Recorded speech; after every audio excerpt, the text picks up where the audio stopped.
I had to zoom my camera out for this review if you are watching on YouTube and not listening on the podcast. And that is because I am wearing my Christmas headband with a ginormous bow on top, because the book I'm reviewing today is It Started with Christmas by Jenny Hale. So the last book review that I did was The Escape Room, and I'm not gonna lie, I had nightmares after it just because it is one of those psychological thrillers that you can't stop thinking about when you're done reading it. And it's Christmas time, so I said I need a fun romantic Christmas book. And I have connected with Jenny Hale on Instagram and Twitter. My friend Savannah Carlisle, who is the one I do some buddy reads with, suggested her and her books, and I wanted to start with It Started with Christmas. I wasn't expecting it to be a big page turner just because it is one of those lighthearted Christmas, romance, Hallmark kind of books, but it was a page turner. Like, you don't need to have suspense and murder and thriller things happening to turn the pages. I read this in just a few days. As you can see, it's a pretty thick book, well over 300 pages, and it was good. Like, there was always something happening, and I wanted to keep reading to see what happened next, and it's so adorable. It is such a cute book. Okay, so you have a few things happening here. There's a woman named Holly, lovely woman. Her grandpa just died a year or two before this Christmas, and she is with her Nana. They go to a cabin that they rent near Nashville, which, side note, I've been to Nashville once. I'm obsessed with Nashville, so the fact that this is set in Nashville just makes me like it more. They go to their cabin together, and the renter, who was supposed to be out by this point, is still there. Of course, he's smoking hot, so Holly's like, okay, when she gets there. And he's snowed in.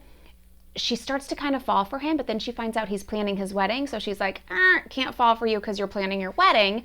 And their wedding planner actually kind of has another engagement to deal with, so she starts planning the wedding for them because she likes doing that stuff on the side. So while she's doing that, her childhood best friend comes home. He's made it big. He's a country music star. Up and left her without a word. She's kind of mad about it. But they make up when she comes home. And he says that he loves her and he wants her to run away with him. And she's like, well, I don't love you back, but maybe I should to get away from this guy who I kind of love. And then there's a lot of sentimental things that happen with the grandpa who died and celebrating Christmas and moving forward and being happier. And then some other things happen that I can't tell you about because I don't do the spoilers here. But we have a couple of smoking hot men. We have a woman who isn't quite sure what to do and which way to go because one of them's getting married and the other one, she's like, oh, but you're my best friend. I don't know how this would work. And it really is a very cute page turner. I usually say I want to see this as a movie when I read books. This one, like, the book was so good that I don't know if I want to see it as a movie. I will say when I read books like this, I always envision how smoking hot they are going to cast the men. I would watch for that. But Jenny Hale, she does have some books that have turned into movies on the Hallmark Channel. One of them is Coming Home for Christmas, and the other one is Christmas Wishes and Mistletoe Kisses. Because I liked this book so much, I want to go find those movies on the Hallmark Channel and watch them. I will be reading more from Jenny Hale. I loved this book. I give this book, It Started with Christmas, 5 out of 5 stars.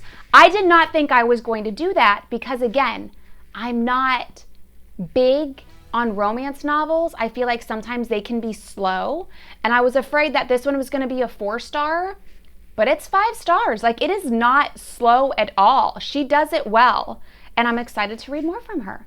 If you haven't already, make sure you tap that subscribe button on YouTube and on the podcast, Christina Reads All Day. Find me on Instagram at Christina All Day. Tell me what you are reading. Send me your book recommendations. And for more book reviews, remember, you can always find that and a whole lot more at ChristinaAllDay.com.